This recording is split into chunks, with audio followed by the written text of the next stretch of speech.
नमस्कार, मैं हूं शशि। आइए झारखंड के टॉप 25 प्रमुख खबर जानते हैं। राज्य में पेशा नियमावली मंजूर, 39 प्रस्ताव पर मुहर। झारखंड सरकार ने पेशा नियमावली पंचायत उपबंध अनुसूचित क्षेत्रों पर विस्तार अधिनियम को मंजूरी दे दी है। इसमें ग्राम सभाओं को विशेष शक्ति और दायित्व दिए गए। क्षेत्र में खनन और जमीन अधिग्रहण के लिए अब ग्राम सभा की सहमति अनिवार्य होगी। इसके अलावा ग्राम सभा को लघु वन उपज के उपयोग, स्थानीय क्षेत्र विकास योजना, जल संसाधन प्रबंधन के भी अधिकार प्राप्त होंगे।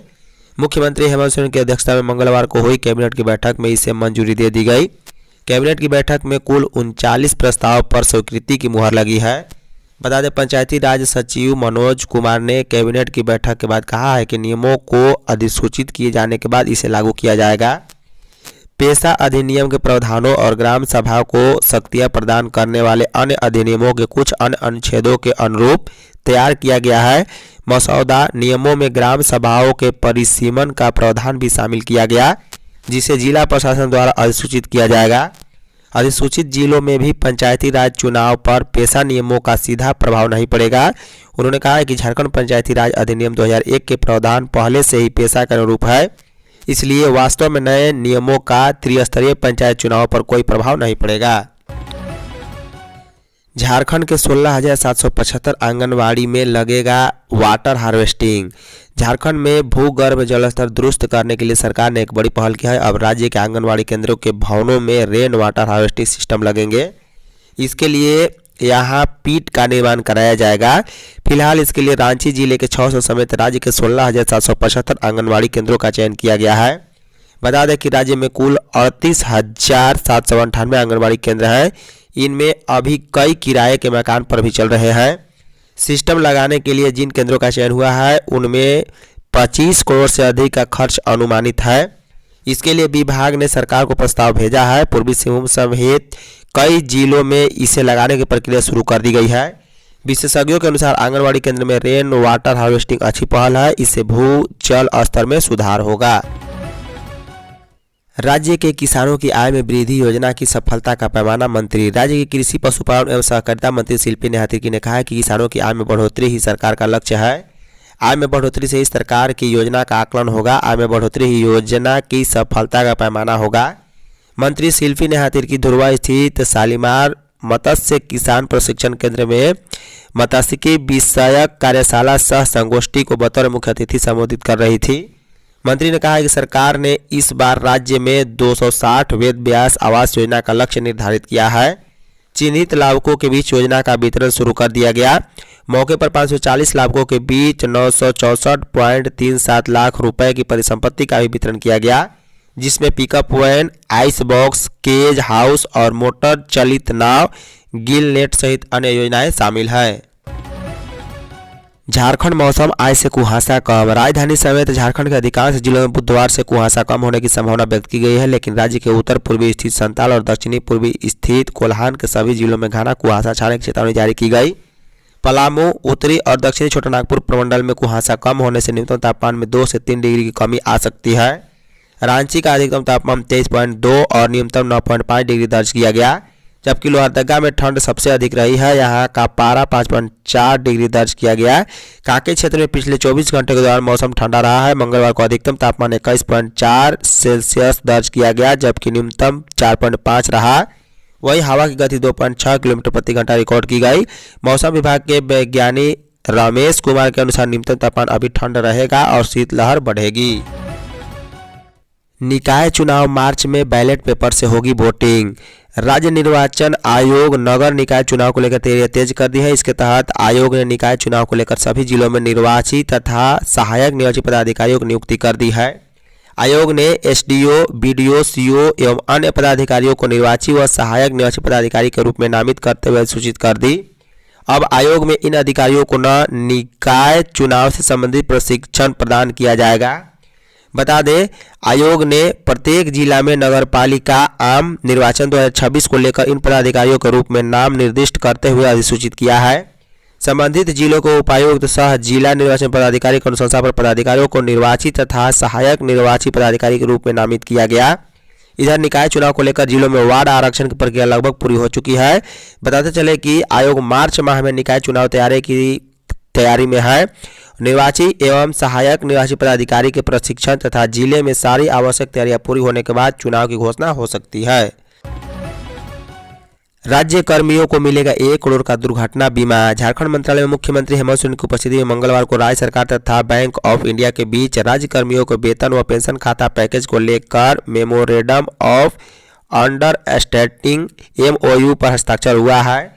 बता दें, इस MOU के अंतर्गत बैंक ऑफ इंडिया में सैलरी अकाउंट रखने वाले राज्य सरकार के कर्मियों, अवकाश प्राप्त कर्मियों तथा अनुबंध कर्मियों को 1 करोड़ रुपए तक का दुर्घटना बीमा, हवाई दुर्घटना की स्थिति में मौत होने पर 2 करोड़ रुपए सहित विभिन्न बैंकिंग सेवाएं बिना किसी अतिरिक्त शुल्क के मिलेगी। मौके पर मुख्यमंत्री ने कहा है कि राज्य सरकार के पदाधिकारियों कर्मचारियों को बेहतर वातावरण में कार्य करने का अवसर उपलब्ध कराना व उनकी आर्थिक सुरक्षा के लिए उनकी सरकार प्रतिबद्ध है। उनके कल्याण के लिए यह सरकार लगातार कदम उठा रही है। यह राज्य सरकार की नौकरी करने के दौरान मिलने वाले वेतन, अवकाश प्राप्ति के मिलने वाले पेंशन तथा स्वास्थ्य सुरक्षा के अतिरिक्त दुर्घटना जैसी परिस्थितियों में वित्तीय सहायता देने की दिशा में निर्णायक पहल है। झारखंड में अधिसूचित हुई राहगीर योजना 31 मार्च तक लागू। झारखंड में राहगीर योजना का अधिसूचित कर दिया गया है। यह योजना 31 मार्च 2026 तक चालू रहेगी।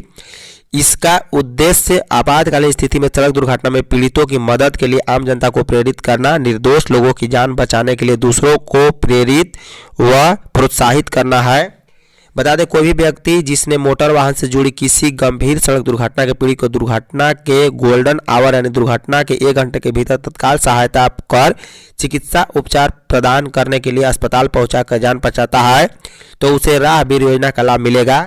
सड़क दुर्घटना में गंभीर रूप से घायल की जान बचाने वाले ऐसे राहगीर को 25,000 रुपये का पुरस्कार व प्रशस्ति पत्र दिया जाएगा। जारी अधिसूचना में गंभीर दुर्घटना को भी परिभाषित किया गया है। इसके तहत मोटर वाहन से जुड़ी कोई भी सड़क दुर्घटना जिसके कारण पीड़िता को उपचार के दौरान बड़ी सर्जरी हो, न्यूनतम 3 दिन अस्पताल में भर्ती होने पड़े, मस्तिष्क या रीढ़ की हड्डी की चोटें व उपचार के दौरान पीड़िता की मृत्यु हो जाए, उसे शामिल किया गया है। बांग्लादेश में हिंदुओं पर हिंसा के विरोध में ज्ञापन सौंपा। बांग्लादेश के मेमन सिंह क्षेत्र में हिंदू नागरिक दीपू चंद्र दास और कट्टरपंथी भीड़ की ओर पेड़ से बांधकर जिंदा जला दिए जाने की अमानवीय घटना सामने आई है। बता दें, इसके साथ ही बांग्लादेश में हिंदू समाज को लक्षित कर उनके घरों, दुकानों एवं धार्मिक स्थलों को सुनियोजित रूप से जलाया जा रहा है। हिंदू जन जागृति समिति ने हिंदू विरोधी हिंसा का तीव्र विरोध करते हुए प्रधानमंत्री नरेंद्र मोदी, केंद्रीय गृह मंत्री अमित शाह तथा बांग्लादेश के उच्चायुक्त को संबोधित ज्ञापन बोकारो के उपायुक्त अजय नाथ झा के माध्यम से कार्रवाई के सौंपा है।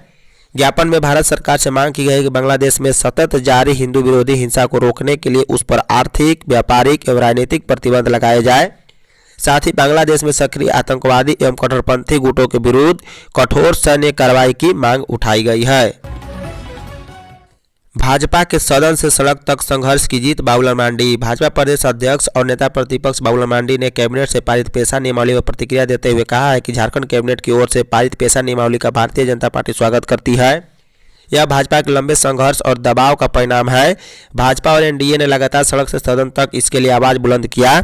भाजपा यह मानती है कि कैबिनेट से पारित नियमावली पारंपरिक रूढ़ि व्यवस्था पर आधारित होगी, जिसकी मांग की जा रही थी, परंतु अगर इसमें संविधान की 5वीं अनुसूची से जुड़ी भावना के विपरीत थोड़े भी परिवर्तन किए गए होंगे तो पार्टी इसे कभी बर्दाश्त नहीं करेगी।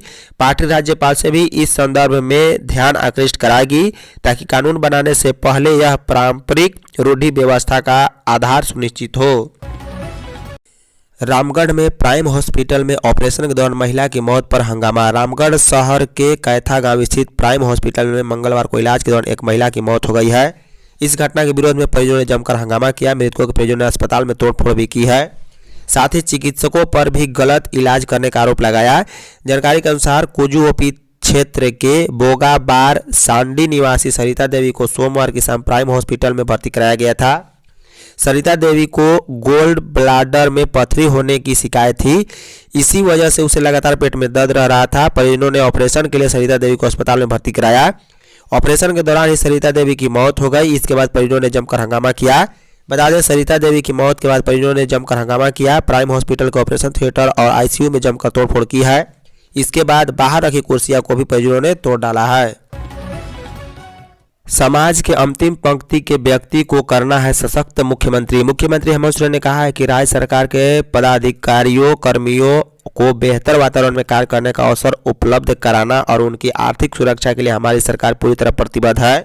एक संवेदनशील सरकार होने के नाते हम राज्य की सेवा करने वाले कर्मियों के कल्याण के लिए लगातार कदम उठा रहे हैं। इसी कड़ी में मंगलवार को झारखंड मंत्रालय में राज्य सरकार तथा बैंक ऑफ इंडिया के बीच राज्य सरकार के कर्मचारियों को वेतन एवं पेंशन खाता पैकेज को लेकर एमओयू पर हस्ताक्षर संपन्न हुआ है।